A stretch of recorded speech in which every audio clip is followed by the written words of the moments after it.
Hi everyone, it's Dave from Auto Animals here. Today I'm going to give you a very brief overview on what's involved with something called machine polishing of your paintwork, or more specifically and accurately, the clear coat on your car. The machine we'll be using is a dual action polisher which simulates the effects of rubbing with your hand in a polishing motion. It doesn't just spin round, it actually oscillates in a figure of 8 pattern. If you move your hand as if you were polishing a surface and look at your hand, you can actually see you're not going round and round in circles in the same spot. You're kind of moving in as if you were drawing like an 8 concentric circles that are moving along. And this is the technique we're using. So as you can see here, what we've got is the trusty Auto Animals X-Trail. With the light, we've got an artificial light, halogen light shining on the surface here. You can see many swirls, scratches and blemishes, which at the end of the day, what they will do is detract from the shininess of the appearance of the vehicle. When the light catches the paintwork, or more accurately again the clear coat, and I'll explain about that a little bit in a minute, the light is being scattered by the scratches, the pits and grooves, which are kind of like scratches, or the grooves I should say, in an old vinyl record, if anybody remembers those.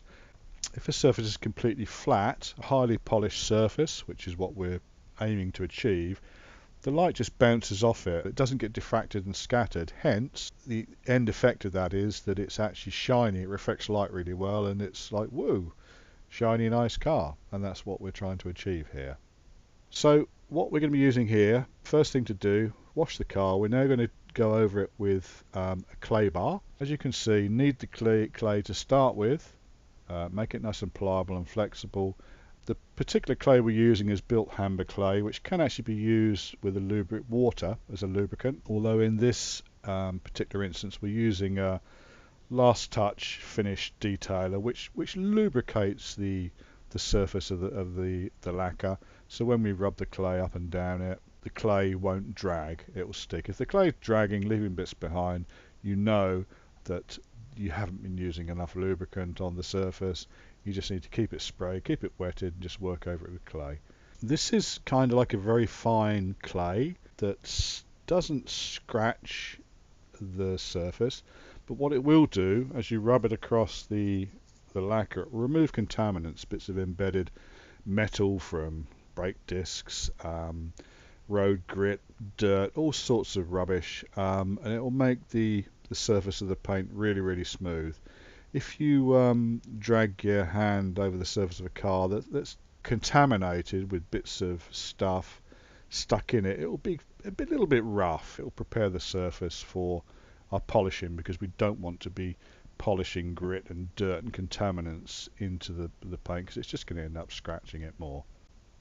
So once the claying is finished, just wipe the surface down, get rid of any moisture that's left, and you should be left with a nice smooth, not necessarily fantastically shiny surface, but ready to actually polishing. So let's move on to the actual polisher itself. The polisher here, as you can see, as I mentioned earlier, is a dual action polisher. This one's actually made by Meguiar's, but there are plenty available. Porter-Cable make them, which is kind of like the generic name, much like Hoover is for vacuum cleaners, etc, etc. It's fairly simple. There's instructions that come with it. If you're unsure, there's lots of information available on the web on how to assemble these things, what type of pads to use, which is the foam backing pad that we actually put the compound on. As you can see, this is how it assembles, got a handle, etc, etc. So what we do is spritz a bit of lubricant on the pad, the same sort of stuff we used to actually clay the car itself, but 3 little pea-sized bits of the actual compound itself on the polisher, and then as you can see, we'll then just start, and then we'll just methodically work across the panel. Periodically we're going to stop, we're going to clean the panel down, we're going to inspect it again with the lamp until we're kind of happy that we've really gone as far as what we can, and the following sequences will actually show you how that's happening basically. So As you can see, we're working the polisher backwards and forwards across the panel. You can alter the speed of the polisher as is required. Normally the compound will break itself down. When it's broken down, gone clear, it's the time probably when you need to wipe it off and just see how far it's going. We're using a medium compound polishing pad with some, we've got several alternatives of actual compound to use. Now the compound itself is a suspended grit, if you like, in a liquid that's the varying degrees of strength. That's like sandpaper is. 80 grit sandpaper is pretty rough, removes a lot of material at once.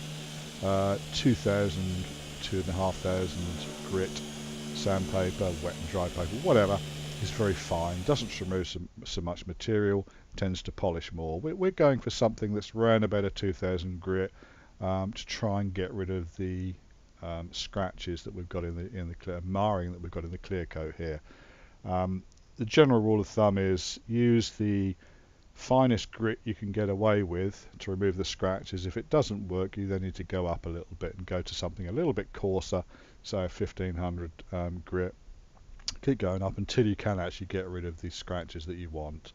And let's be realistic about this. You may not be able to get rid of every single deep scratch. And certainly any scratch that's through to the primer, this method will not work, basically, because all we're doing is polishing. If you've got scratches that are through to the primer, that's a different technique. You can fill them in by, dabbing paint in them, letting it dry, wet sanding it, polishing it, etc., etc. But that's not really in the scope of the remit of what we're trying to do here. We actually switched compounds halfway through to. We started off with Meguiar's compound. We then actually changed to a Mazerna one, which had a slightly rougher cut to it, and it kind of suited the pads that we were using a bit better.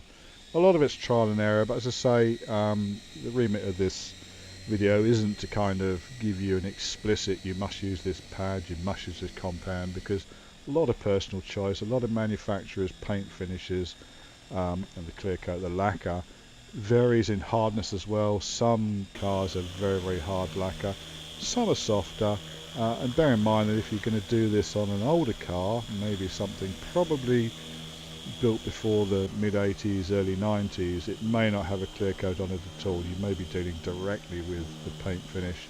And especially if the paint is cellulose, you need to just exercise some caution with this, because you will actually be removing the paint. And the easiest way to find that out is you can either wipe a bit of panel wipe or thinners, paint thinners, on an area that doesn't show underneath a door or something. If the paint comes off or the cloth comes off the colour of the paint, you know it's cellulose, basically.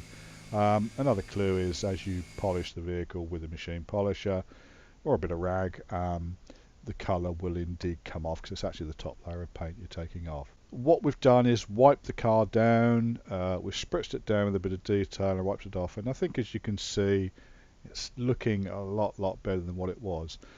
Next step, what we're going to do is put something called a glaze on. Now, glaze is something which has got oils in it.